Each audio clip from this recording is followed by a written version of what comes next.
Hey! Hey, so you're Chantal here. Just want to say hello, how you doing? I'm doing great. I'm here to do another video about acknowledging your problems. Yeah, because a lot of the time people don't seem to look at themselves.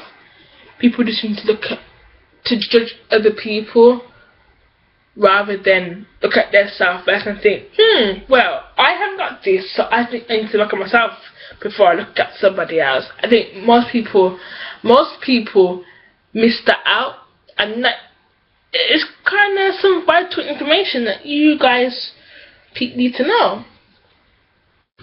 I'm not saying you need to change your surroundings and change people, and change your people, because you can still change your surroundings but still be in a messed up situation. Sometimes when you're outside, I've got my notes down here. Sometimes when you're out and about with people you don't really like, and then you think to yourself, well, I'm gonna move and sit over this side of the room because I don't even need her, and it's all good about moving, but then you still feel uncomfortable. You're not really comfortable with the situation anyway, and the reason for that is because you're not really acknowledging the situation. You just exiting it. You're exiting it, and you're not really acknowledging it. That's what you need to do. You need to acknowledge it before you acknowledge the situation and blame it on somebody else. You have to acknowledge your own problems. Because a lot of people just want to attack people. A lot of people just want to attack other people, and the only reason why I'm like this, that's a lie half the time. Because how are you going to talk to somebody? How are you going to talk to somebody about yourself to say that it's their fault? Where's the logic in that? A lot of the time, a lot of the things outside in the world can mess up what's going on with you, but you can't let outsiders mess you up. You can't do that, because you control you. You can't let other people control you. That's not how it works. You can't go around control me and your puppet. You can't do that, because you control your emotions. You control how you look. You control how you dress. You put your clothes on. You put it on yourself. So don't let people sour your mood and get on your nerves. You have to acknowledge your flaws and work on them. Remember, you can't change other people unless they want to be changed and worked on. Don't work on them yet though, work on you first. Matthew 7 verse, I'm not even sure on the verse. Matthew 7 verse, oh Lord, I'm not really good with memorizing the Bible, but I know that it's in the Matthew 7th verse, and it says, Matthew 1 to, I think it's 1 to 7. I think it's 1 to 7. But if you just read like the whole Matthew 7, it is somewhere within there. But it basically says, don't judge people by what you see. I'll read it first, and then I will interpret it into today's language.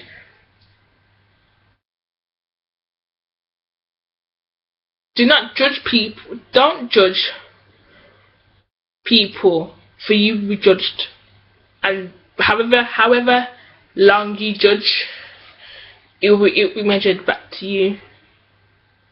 You can't say to your brother's eye, you can't say to your brother, sorry, you can't say to your brother, let me remove that speck from your eye,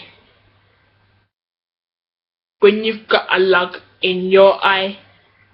First of all, hypocrite, first of all, remove the log from your eye, so then you'll be able to see clearly to remove the speck from your brother's eye. Now that basically saying is that you can't judge somebody else, because then you will be judged for judging that person. And however, whatever measure you judge that person with, you'll be judged the same way.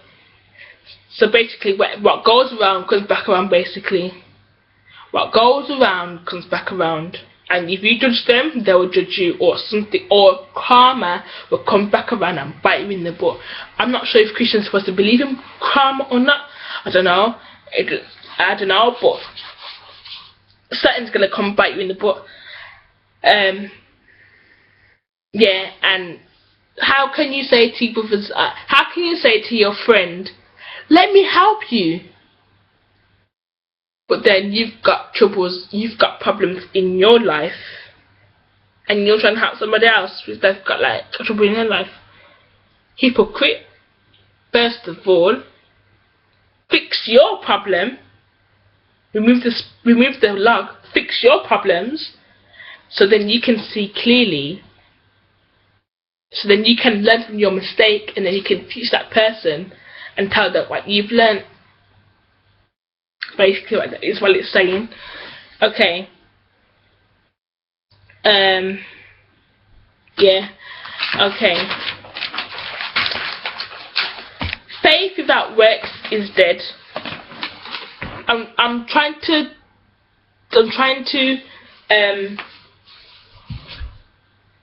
talk to everybody here. I'm trying to talk to everybody here. I'm not trying to reach out to the Christians. I'm also trying to reach out to the non-Christians as well. So I'm gonna try and change up and tune up a bit. Faith without works is dead. It's basically saying is that if you don't have the faith you can do something, it's not gonna work. If you don't have the faith that you can change, you won't be able to do it. But it starts with you. You have to put in the work. You have to do the work to change yourself. But you have to have the faith to do it. Now, some people might say, I don't believe in faith. I have luck. Look, let me tell you something. Luck and faith are the same thing. The same thing. Because you can be like, well, it's just that Christians don't believe in luck as such. They believe in faith, and faith is when you have, okay, for example, say there's like a 10-foot building, yeah, and that is on fire, and there's a fireman down at the bottom, on the ground, telling you to jump. You have to put your faith out there, because you're either gonna have to jump or you're gonna die. Now some people don't have faith, so they end up dying. Whereas some people have faith and they end up jumping and have a chance to live. Basically, so that's what faith is, to understand. If you don't understand, just comment down below and I'll try and explain it a bit further. Yeah. You have to put in faith. You have to have the faith and tell yourself that you can do it.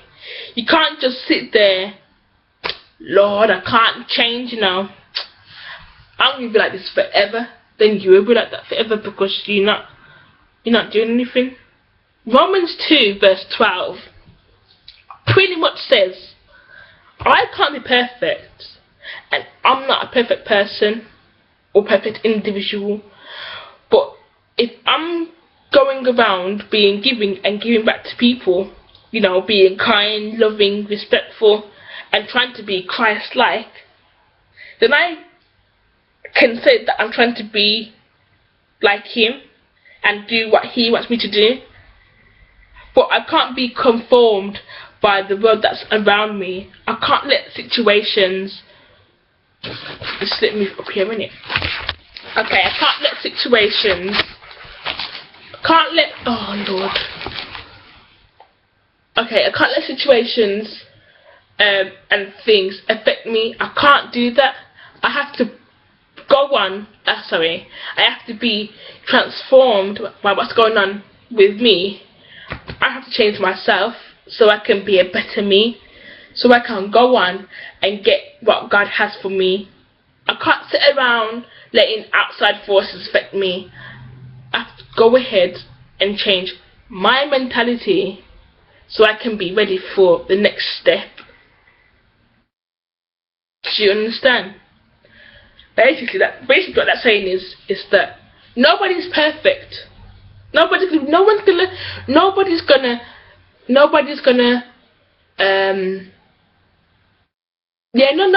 perfect. No one's gonna make the right decision all the time. Always gonna make mistakes. And that's just natural because we are humans. So if you are being giving and being nice and respectful and all that good stuff, then it will come back to you. And then when it says I can't be conformed by the world that's around me, it's saying that you can't get caught up by the things that are spinning around you, because then you can't let people or situations affect you. You have to be ready. You have to be focused. You have to be focused for what's going on with you, so that you can be a better you and the best you can be. You can't let outside forces, so you can't let distractions get to you. You really can't. Yeah, and then you have to change your mentality so you can be ready for your next step. Once you are mentally and physically ready for that next step, for what God has for me and what God has for you, He's going to set you up so that you be in line and in tune for what He has for you. Because a lot of the time, you think you are ready, so you're like, yeah man, I'm going to do this, I'm going to do that, right, I'm going to do that, I'm going to do that, I'm going to do that, I'm going to do that, I'm going to do that, I'm going to do that. And then God's sitting there laughing his backside off because he's thinking, because you don't control your own destiny. Like, what you think He has for you is completely out of line to what He really has for you. I mean, you can say what you want all day. You can be like, I want this, I want that, I want that, I want that. And He might set you up. But if he sees that there's going to be a lump in the road, a bump in the road, a detour, an obstacle in the way, then He will use that obstacle to see if you're actually physically ready. Or sometimes, or another way of putting it, sometimes He knows that you're not ready for it. But sometimes, we are quite stubborn as Christians. And you're thinking, turn around, God, man, what are you doing that for? So God will be like, okay then, you're wasting your own time, but I can prove to you that you're not ready by this. So God will let you do it. God will be like, go on then. And then when you come back, and then when you get a bit affected by the obstacle, God will be like, I told you so. What you doing over there? Come back over here. So, yeah. So you have to set yourself up in line so that you are mentally and physically ready for that next step. Okay, from non-Christian people, you have to make sure that you're physically and ready for that next step in your life. So, okay, for example, you're at college now and you want to go to university.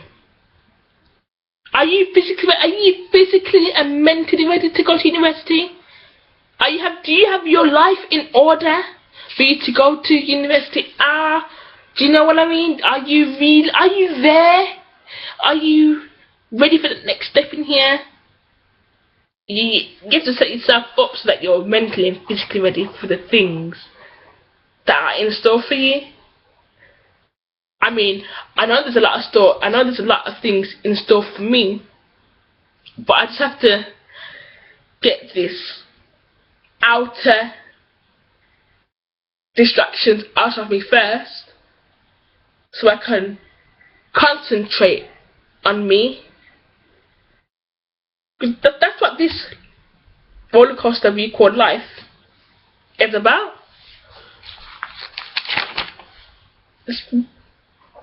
Is what it is. So that's the end of that. I hope you guys got something from this. I tried my best to help you guys if I did. Please like, subscribe, comment, all that good stuff. Yeah, really, you just have to if you're Christians, pray about it. Do you know what I mean?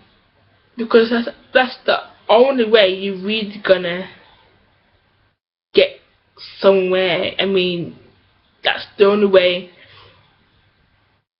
you are able to move forward. So if you have that relationship and that communication with the Father, the Son, and the Holy Spirit, because you need that guidance to be able to get where you want to get to. You know what I mean? Like God is there. God has got your life in order. He's got written you a book and everything. And the question that I want to learn, you guys, okay, Christian, for the Christians, if God gave you a book, right, that had your whole life in it, would you read it to the end? That's what I want to know. Do you have the faith to read it? Do you have the faith to read? Do you have the faith that something good is gonna come out of this, or do you just think, sure, I'm not reading that. I'm not gonna read that because I don't know what's gonna happen. I don't know how I'm gonna die. Blah blah blah blah blah blah blah. And then for my non-Christian people, where do you see yourself in the next 5 years? Where do you see yourself in the next 5 years? And for everybody, and for everybody, what is your dream? What is your ultimate dream when you've say you've passed your college and university, say you've passed everything, you've got A-star level, and if you can get to A-star, but just pretend that you've successfully passed every course, every course that you wanted to do, every qualification. What is your ultimate dream? What is your big dream? You know how you've got little dreams that lead to that big dream. So what is that big dream? And then what do you think is stopping you from walking or running towards that dream? What do you think is stopping you from running to that dream, from catching it? And that's what I want to know. So please, thank you for watching the video. Hope you like it, and I'll see you. I think I might make